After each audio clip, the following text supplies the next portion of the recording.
लड़की एक अपार्टमेंट किराए पर लेने पहुंची, लेकिन मकान मालिक ने कहा कि वह उसके पहचान पत्र में लगी फोटो जैसी बिल्कुल नहीं दिखती। तब लड़की को याद आया कि उसने जानबूझकर अपने चेहरे पर खराब दिखने वाला मेकअप किया था। उसने मुड़कर अपना चश्मा उतारा, चेहरे का मेकअप साफ किया और सिर पर लगी विग भी उतार दी। जब वह दोबारा सामने मुड़ी तो मकान मालिक उसकी असली खूबसूरती देखकर हैरान रह गया और खुद को उसकी ओर आकर्षित होने से रोक नहीं पाया। अगले दिन लड़की अपने नए स्कूल पहुंची। शिक्षक ने उसे कोई भी खाली सीट ढूंढकर बैठने को कहा। वह एक लड़की के पास जाकर बैठने लगी, लेकिन उसकी सहपाठी ने उसे वहां बैठने से मना किया, क्योंकि उस खाली सीट के ठीक पीछे स्कूल का सबसे बदमाश लड़का बैठता था। लड़की ने कहा कि उसे कोई फर्क नहीं पड़ता। जब सहपाठी ने देखा कि वह बैठने पर अड़ी हुई है तो उसके पास सहमति देने के अलावा कोई रास्ता नहीं था। लड़की ने कुर्सी खींचकर बैठने की कोशिश की, लेकिन उसने देखा कि उस बदमाश लड़के का हाथ उसकी आधी सीट पर रखा हुआ था। उसने उसकी मेज पर दस्तक दी और हाथ हटाने को कहा, लेकिन लड़का सो रहा था और उसके लिए आंखें खोलना भी जरूरी नहीं समझ रहा था। लड़की ने उसे दूसरी बार याद दिलाया। लड़के ने झुंझलाकर आंखें खोली। जैसे ही दोनों की नजरें मिली, लड़की ने तुरंत उसे पहचान लिया। यह वही लड़का था जिसके मकान में उसने कमरा किराए पर लिया था। लड़के ने भी उसे पहचान लिया और तुरंत अपना हाथ पीछे खींच लिया। आसपास बैठे सभी छात्र हैरान रह गए। यह पहली बार था जब उस बदमाश लड़के ने किसी की बात इतनी आसानी से मान ली थी। कुछ ही देर बाद एक बुरी तरह घायल महिला लड़की को ढूंढते हुए स्कूल पहुंची। लड़की उससे बात नहीं करना चाहती थी, लेकिन उसे डर था कि वह बाकी छात्रों को परेशान करेगी, इसलिए वह कक्षा से बाहर आई और पूछा कि वह क्या चाहती है। सबके समझ में कुछ नहीं आ रहा था कि तभी महिला लड़की के पीछे छिप गई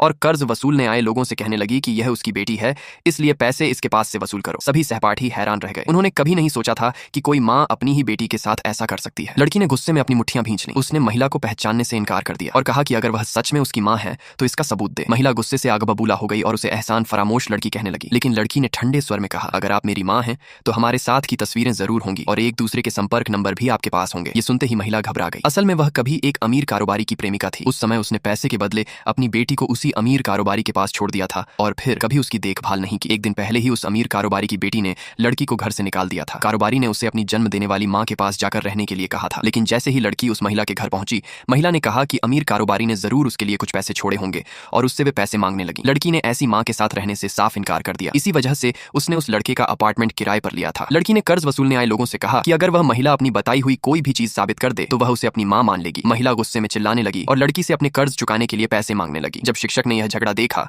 तो वह तुरंत वहां पहुंचे और मामला शांत कराने की कोशिश की, लेकिन महिला ने उन्हें धक्का दे दिया, जिससे उनके चश्मे जमीन पर गिरकर टूट गए। शिक्षक ने लड़की को अपने पीछे कर लिया और गुस्से में कहा कि वह महिला गुंडों के एक समूह को लेकर स्कूल में हंगामा करने की हिम्मत कैसे कर सकती है। मामला बढ़ता देख कर्ज वसूलने वालों के मुखिया ने महिला को थप्पड़ मारा और अपने लोगों से उसे वहां से ले जाने के लिए कहा। आखिरकार मामला शांत हो गया। लड़की ने शिक्षक से माफी मांगी और कहा कि वह उनके लिए नया चश्मा खरीद देगी। उस रात लड़की ने खुद के लिए एक केक खरीदा, क्योंकि वह अपने नफरत करने वाले माता पिता से छुटकारा पाने की खुशी मना रही थी। तभी उसके दरवाजे पर दस्तक हुई। दरवाजा खोलने पर उस लड़के का छोटा भाई सामने खड़ा था। उसने लड़की को जन्मदिन की शुभकामनाएं दी और अपने घर चलकर जन्मदिन के मौके पर